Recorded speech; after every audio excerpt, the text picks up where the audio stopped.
मी जो निकाल वाचलेला आहे, चंद्रचूडांनी जो डिस्क्वालिफिकेशनचा निकाल दिला आणि त्याच्यात त्यांनी सांगितलं की रिजनेबल पिरियड ऑफ टाईममध्ये तुम्ही निर्णय घ्या, त्या निकालपत्रामध्ये त्यांनी चिन्हाबाबत जी भूमिका घेतली होती की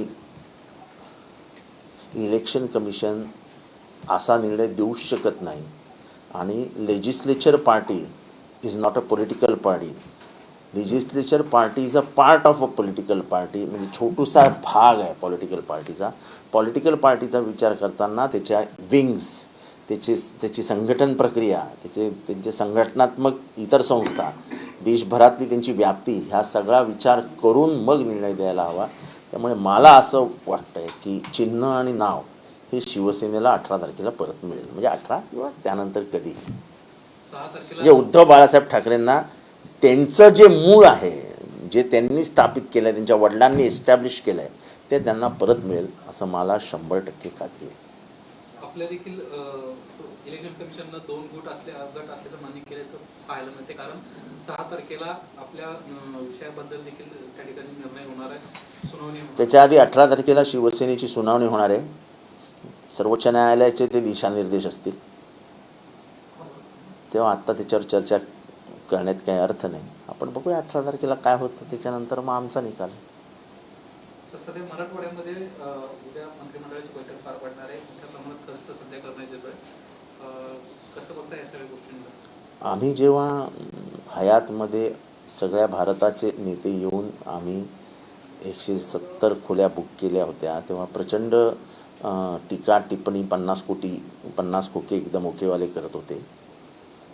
आता ते तर महाराष्ट्रात आहेत.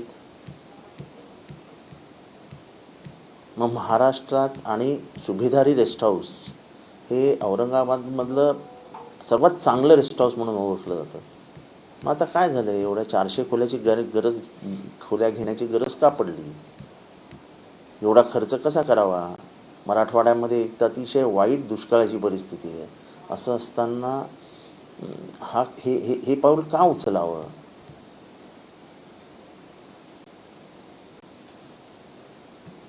आज घाटकोपरमध्ये मागच्या 5 दिवसांपासून एक शिबिर सध्या चालू असल्याचं पाहायला मिळत आहे. कंबरवाले बाबा राजे सांगून रामकदम यांना आणलेले आहेत, त्या ठिकाणी दावा केला जातोय की रुग्णांना बरं वाटतंय, रुग्ण बरे होत आहेत. अंधश्रद्धेचं परमोच्च बिंदू आहे ते. आता असं कोणाचा हात खेचून त्याच्यावर कंबळ टाकून अशी लोक बरी व्हायला लागली असती तर सगळे दवाखाने ओस पडले असते. ठीक आहे, राम कदम यांची श्रद्धा आहे आणि त्याने तो कार्यक्रम ठेवला आहे. सध्याच्या वतीनं अँकर्स काही जे आहेत ते बॅन करण्यात आले, त्यांचे शो बॅन करण्यात आलेला आहे. याच्यावरून तर प्रचंड टीका. त्याला बॅन वगैरे काही केलेलं नाही आहे. हे शब्द जे आहेत ना, हे शब्दप्रयोग चुकीचे आहेत. आम्ही त्यांच्याशी असहकाराची भूमिका घेतलेली आहे. असहकार हा आम्हाला गांधीजींनी शिकवला, नॉन कॉपरेशन. आम्ही त्यांना कॉपरेट करणार नाही. आम्ही त्यांच्यावर काय बंदी घातलेली नाही, त्यांचे काही इंटरव्ह्यू बंद पाडा असे आम्ही सांगितलेलं नाही, त्या चॅनलवरती आम्ही काही दबाव टाकलेला नाही. काही लोकांचं एकंदर चालचरित्र म्हणजे त्या पद्धतीने ते वागतात, ती पद्धत आम्हाला मान्य नाही. त्याच्याने देशामध्ये एक प्रकारचं द्वेषाचं वातावरण तयार होतं. त्यांनी जर 80 शो केले तर त्याच्यातले 75 शो त्यांचे फक्त द्वेष मूल्यांवरती आधारित असतात. या जगामध्ये प्रेम पसरवण्याच्या ऐवजी 2 धर्मामध्ये 2 जातींमध्ये द्वेष पसरवण्याचं काम करणारा जो माणूस असेल त्याच्याशी असहकाराची भूमिका घेणे म्हणजे त्याच्यावर बंदी आणली नव्हे. आम्हाला जर तसंच असतं तर आम्ही चॅनलवर बंदी आणली असती. पण एखादा माणूस जेव्हा आम्हाला कळतोय की हा डायरेक्ट प्रश्न हा फक्त आणि फक्त द्वेष पसरवण्यासाठी विचारतो आहे किंवा संबंधित एका पक्षाला अडचणीत आणण्यासाठी विचारतो आहे, तेव्हा त्याच्यावर बहिष्कार टाकणे हा आमचा अधिकार आहे. जसं त्याला काहीही बोलण्याचा अधिकार आहे तसं आम्हाला न बोलण्याचा देखील अधिकार आहे. त्यामुळे आम्ही न बोलण्याचं धोरण घेतलं. सर, राज्यात दुष्काळ सदृश्य परिस्थिती आहे आणि मुख्यमंत्री म्हणा उपमुख्यमंत्री म्हणा हे परराज्यात जाऊन निवडणुकीचा प्रचार करताना दिसतात. त्यांचे ते उनके हाथ बहुत लंबे हैं. वहाँ से भी दुष्काळाला ताब्यात ठेवण्यासाठी त्यांचे हात असे लांब आहेत. मंत्री विजयकुमार गावित यांची मुलगी शेतकरी योजनेची लाभार्थी असल्याचं पाहायला मिळालं. प्रचंड सध्या तो एक फोटो व्हायरल होतोय, त्यामध्ये त्यांचं नाव आहे. खरोखर ती लाज आणण्यासारखी गोष्ट आहे. याच्यावर काय बोलणार आपण.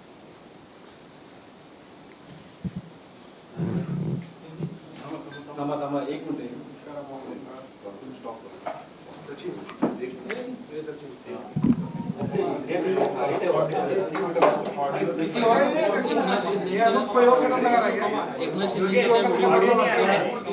सौमित्र यांची कुठली बोलून निघून जायचं जनतेचं जे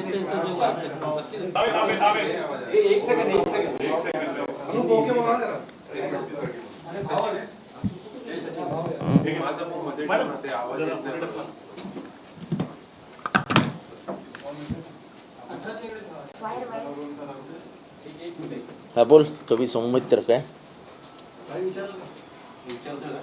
मुख्यमंत्र्यांचा एक व्हिडिओ सोशल मीडियात व्हायरल झाला. आपण बोलून निघून जायचं असं त्यामध्ये संवाद असल्याचं पाहिलं. हा, त्याच्यानंतर कवी सौमित्र यांची कविता प्रचंड व्हायरल झाली.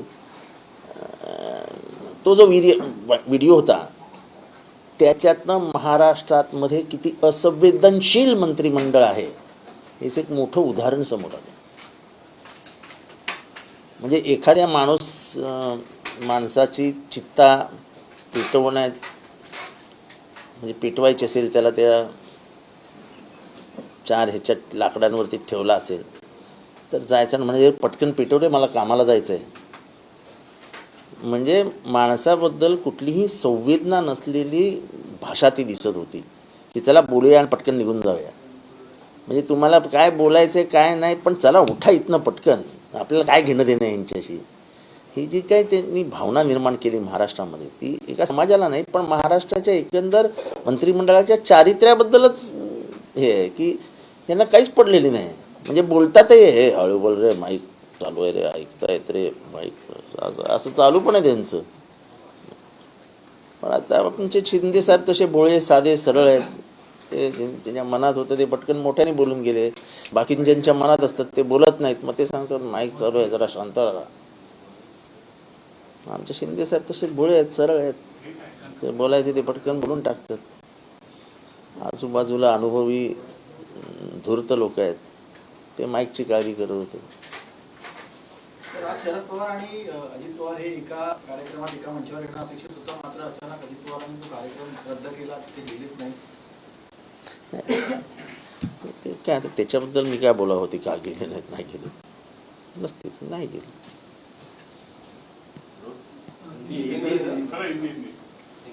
और साहब, रामचंद्र के कमर वाले बाबा को लेकर कैंप चल रहा है, जिसको लेकर अब कार्रवाई की मांग हो रही है, आपका क्या कहना है?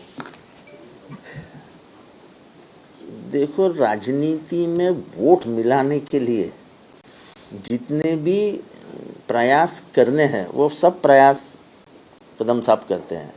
जैसे लोगों को काशी विश्वेश्वर लेके जाना, लोगों को साईं बाबा के शिरडी के मंदिर में लेके जाना, लोगों की आस्था और लोगों की भावनिकता से उनका बहुत अच्छा खेल चालू रहता है. तो उसी खेल का एक ये हिस्सा है ये कंबल वाला बाबा.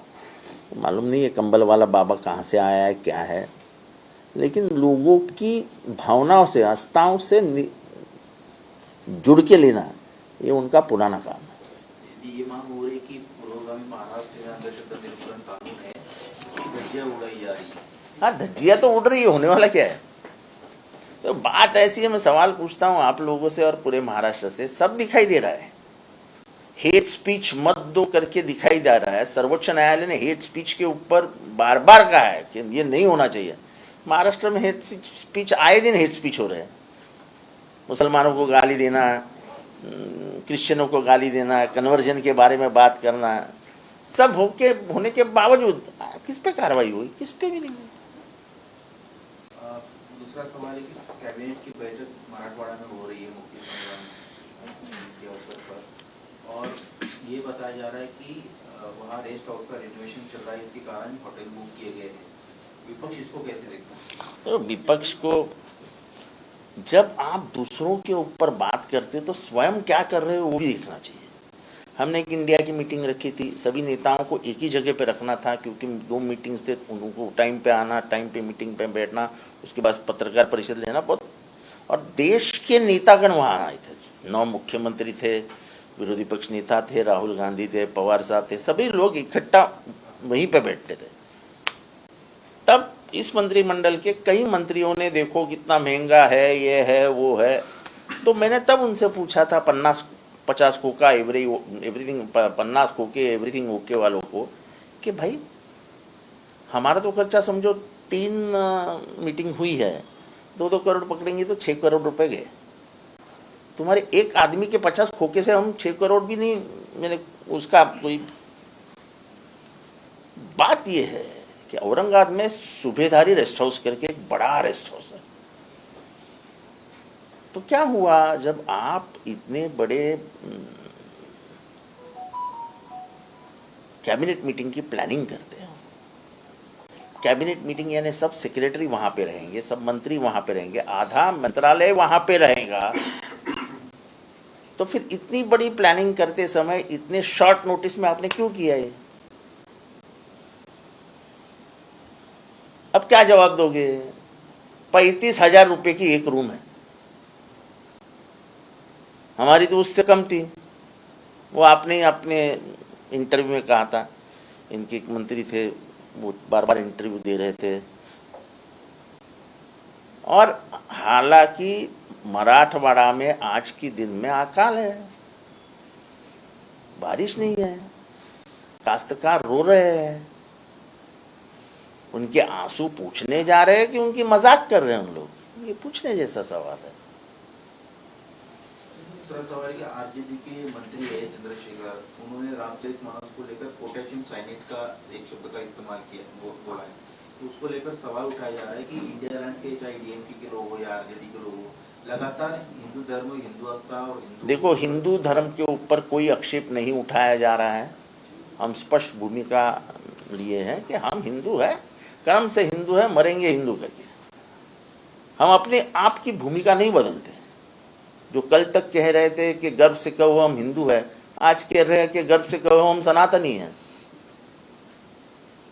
और मैं मोहन भागवत जी के बयान की तरफ आपका ध्यान आकर्षित करना चाहूँगा कि वो कहते हैं कि पिछले 2000 सालों से समाज के एक तबके के ऊपर अन्याय हुआ है और अभी भी वो आगे नहीं जा पाए हैं।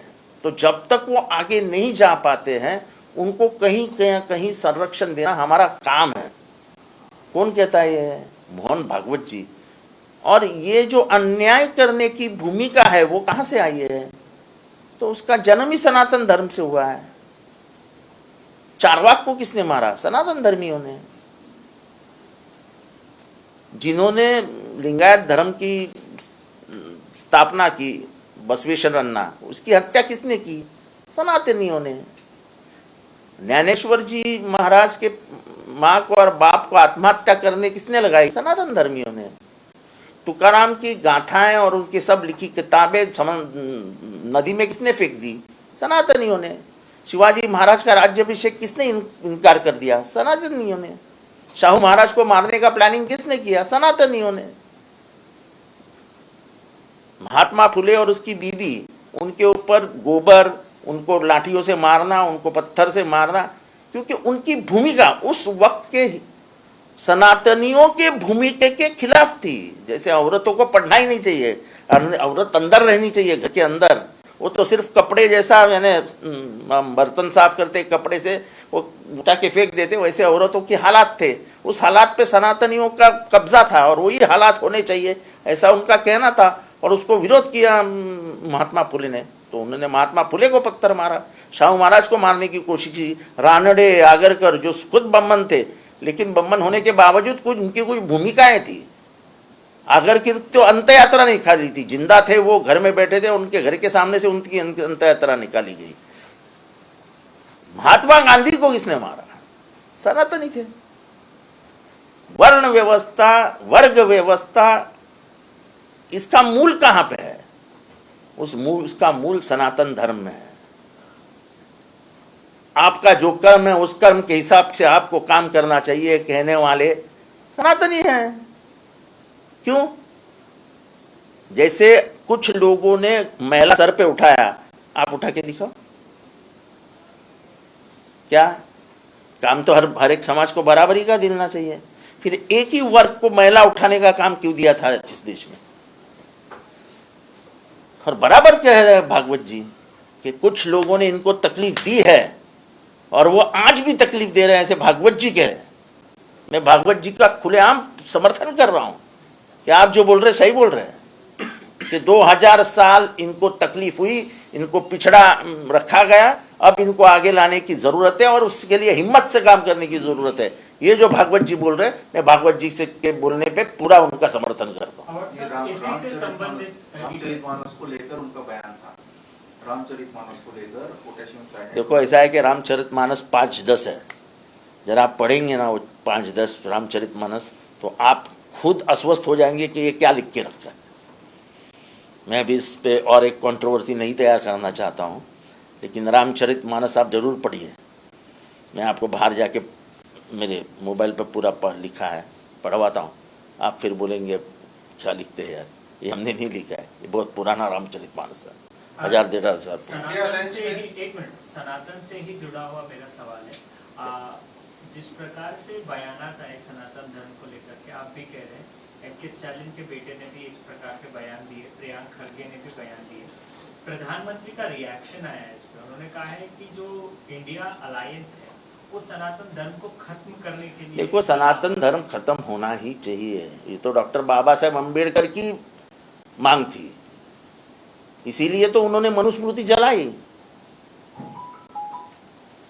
इतने दिन कहाँ था सनातन धर्म?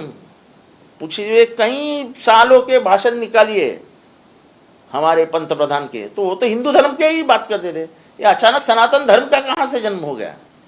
उनको सिर्फ धर्म और धर्म की राजनीति जानती है, दूसरे धर्म और अपने धर्म में, अपने ही धर्म में 2 शाखाएं तैयार करने की। हम तो भागवत जी का समर्थन कर रहे हैं, मोहन भागवत जी का, आरएसएस का समर्थन कर रहा हूं मैं इस मामले में, कि वो कहते हैं कि यहाँ पे कुछ लोगों ने कुछ लोगों को पिछड़ा रखा और अब उन पिछड़े लोगों को आगे लाने की हमारी हिम्मत दिखानी चाहिए और हमने वैसा काम करना चाहिए। बिल्कुल सही है। तो उनको पीछे किसने रखा? ये पीछे वो रखने वाले लोग सनातनी थे। जैसे मैंने पूरा नाम पढ़ के दिखाया, चारवाक से लेके राजा शिवाजी राजे तक, तुकाराम महाराज, ज्ञानेश्वर महाराज, महाराष्ट्र में जितने भी हमारी संत परंपरा के थे, उनको किसने सताया? तो यह बात आप मान रहे हैं कि इंडिया अलायंस जो है वो सनातन धर्म के खिलाफ है? मैं इंडिया अलायंस के बारे में नहीं बोल रहा हूँ। हमारी और मीटिंग होंगी, हम उस पर बात करेंगे, उसके ऊपर जो निर्णय होगा होगा। लेकिन मेरी जो पढ़ाई है, मैं पीएचडी हूँ हिस्ट्री में, और वो भी इसी विषय पे, मनुवाद के खिलाफ खड़ा रहना ये मेरा धर्म है। क्योंकि मनुवाद पैदा होने से इस देश की पूरे प्रतिमा को धक्का लगा। इस देश में ऐसी कई जातियां थी जिनको गांव के बाहर रखा गया था, inhuman, they were not even considered as human. उनको इंसान समझने से भी उस वक्त की समाज व्यवस्था इनकार कर रही थी। तब कहाँ था ये देश के तथाकथित लोग, कहाँ थे वो? सर, इंडिया अलायंस में एक डिसीजन लिया गया कि कुछ ऐसे एंकर्स हैं जिनके साथ असहकार किया जाएगा और उनके डिबेट में नहीं जाया जाएगा, उस पर काफी क्रिटिसिज्म हो रहा है। देखो, क्रिटिसिज्म का सवाल नहीं, सवाल यह है कि तुम जो बात करते हो उससे मैं सहमत हूँ, ऐसा मैं क्यों दिखाऊं? मैं तुम्हारे से असहमत हूँ, मैं तुमको कोई गाली नहीं दे रहा। मैंने कहा कि भाई मैं तुम्हारे से नहीं बात करूँगा, ये तो अच्छी बात है ना, ये असहकार है।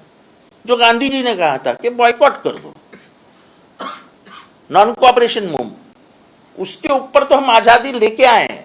आज़ादी मिलाने का सबसे बड़ा हथियार था नॉन कोऑपरेशन मूवमेंट। हम नॉन कोऑपरेशन मूवमेंट की बात कर रहे हैं, हम किसी चैनल पे बंदी नहीं ला रहे।